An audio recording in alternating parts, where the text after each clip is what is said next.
শিবরাত্রি। মায়েরা, শিবরাত্রি উপবাস কারা কারা করেন হাত তুলুন, তুলুন তুলুন। নামান। শিবরাত্রি উপবাস শুধু মায়েরা করবে তা নয়, বাবারা করবে। শিবরাত্রি উপবাস করলে কি লাভ হয়? তত্ত্ব বলছে, বারাণসীতে একজন ব্যাদ ছিল। সেই ব্যাদ প্রতিদিন জঙ্গলে শিকার করতে যেত। একদিন শিকার করতে গিয়ে সন্ধে হয়ে গেছে, একটা হরিণের বাচ্চাকে মেরে সেই শিকারী অন্ধকারে ঘুরে বেড়াচ্ছে। ভয় খেয়ে গেল যদি জঙ্গলে কোনো পশু তাকে আক্রমণ করে। দেখছেন মাইকের কিরকম গন্ডগোল, বারবার সিটি দিচ্ছে আপনি বারবার, অথচ আপনি মাইক ছেড়ে চলে গেছিলেন। সবচেয়ে দুঃখের ব্যাপার ওইটাই। সবাই তাকাবেন মায়েরা। রাত্রিবেলায় ব্যাদ জঙ্গলে দেখতে পেল প্রচুর অন্ধকার, পশু আক্রমণ করতে পারে। একটি বেল গাছের উপরে চেপে গিয়েছিল। কি নিয়ে? মরা, মানে যে হরিণের বাচ্চাটাকে মেরেছে ওটাকে নিয়েই কিন্তু শিকারটাকে নিয়ে ওপর উঠে গেছে। সারা রাত্রি ভয়ে বেল গাছে এভাবে শুয়ে আছে। হঠাৎ তার হাতে লেগে একটা বেল পাতা বেল গাছের নিচে পড়েছে। আশ্চর্যের ব্যাপার, ওই বেল গাছের নিচে একটা শিবলিঙ্গ ছিল, শিবলিঙ্গের মাথাতেই পড়েছে। আশ্চর্যের ব্যাপার মায়েরা, সেদিন ব্যাদ কিন্তু কিচ্ছু খায় নাই, সারাদিন উপবাস ছিল। সে জানতেই পারল না, অজান্তে তার শিবরাত্রি ব্রত হয়ে গেল। কোন উপবাসের দিনে কেউ যদি বাড়িতে ঝগড়া করে না খায়, ওটাও কিন্তু একটা উপবাস। যদি কারো মনে হয় আমাকে উপবাস করতে দিচ্ছে না, ঘরে ঝগড়া করবে, সেদিন কিছু খাবেন না। না না, আমি বুঝিয়ে দিলাম মায়েরা, শিবরাত্রি ব্রত হয়ে গেল। এইবার সে যখন বাড়ি ফিরে গেল, তার স্ত্রী খুব চিন্তা করছিল। তখন তার ফোনের যুগ ছিল না, তার স্ত্রী খুব চিন্তা করছিল। সে দেখলো একটা হরিণ শাবককে নিয়ে এসছে, ওটাকে ভালো করে পরিষ্কার করে কেটে রান্না করেছে। সেবা করবার আগে স্নান করতে গেছে।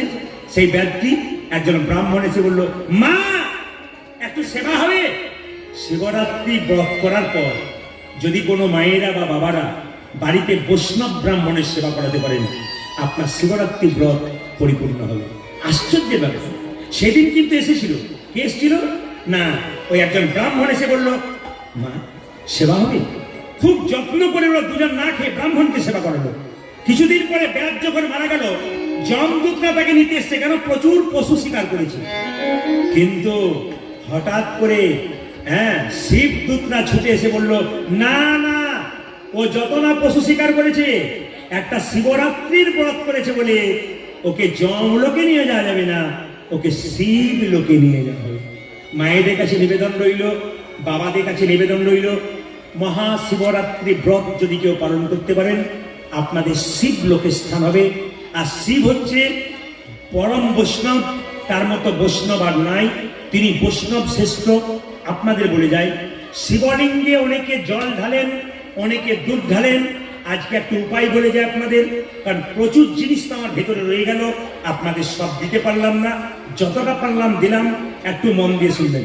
আপনারা তামার পাত্রে দুধ, ঘি, দই আপনারা কোনো মতেই শিবলিঙ্গে দেবেন না। যে যেখানে বসে আছেন, আগামী 13ই ফাল্গুন শিবরাত্রি সামনে আসছে, কথাগুলো ধরে রাখবেন, আপনাদের জীবনে কাজে লাগবে। কি বললাম? তামার পাত্রে দুধ, ঘি, দই আপনারা কেউ দেবেন না। দুই, যদি দুধ, ঘি, দই দেন, তবে আপনারা পিতলের পাত্রে দেবেন। তামার পাত্রে জল দিতে পারেন শিবলিঙ্গে, কিন্তু দুধ, ঘি, দই তামার পাত্রে রাখলে ওটা বিষ তুল্য। আপনি তামার পাত্রে জল খেতে পারেন, কিন্তু তামার পাত্রে দুধ, ঘি, দই আপনার শরীরের পক্ষেও নয়, কিন্তু ওটাও বিষ তুল্য হয়ে যাবে। পারলে আপনারা পিতলের পাত্রে দেবেন। যদি না পারেন, তাহলে একটা কাজ করবেন, সবচাইতে ভালো হচ্ছে শিবলিঙ্গে জল ঢালা বা দুধ ঘি ঢালা। কিসে? একমাত্র রূপোর পাত্র, চাঁদি যেটাকে বলে, চাঁদির পাত্র। কিন্তু আপনারা প্রশ্ন করবেন, রূপো কেনার পয়সা নেই, আমরা কি করব? শাস্ত্র পরিষ্কার করে বলেছে, যদি তোমার কিচ্ছু কিনবার উপায় নেই, একটা মাটির ভাঁড় কেন, ওই মাটির ভাঁড়ে করেই তোমরা দাও। বেল পাতা কটা দেবেন? শিবলিঙ্গে বেল পাতা দেওয়ার নিয়ম হচ্ছে তিনটে। কিন্তু মায়েরা, যখন বেল পাতা দেবেন, বেল পাতার কোন জায়গাটা দেবেন? খসখসে দিকটা না প্লেন পিচ্ছিল দিকটা? মাথায় রাখবেন, শিবলিঙ্গে সবসময়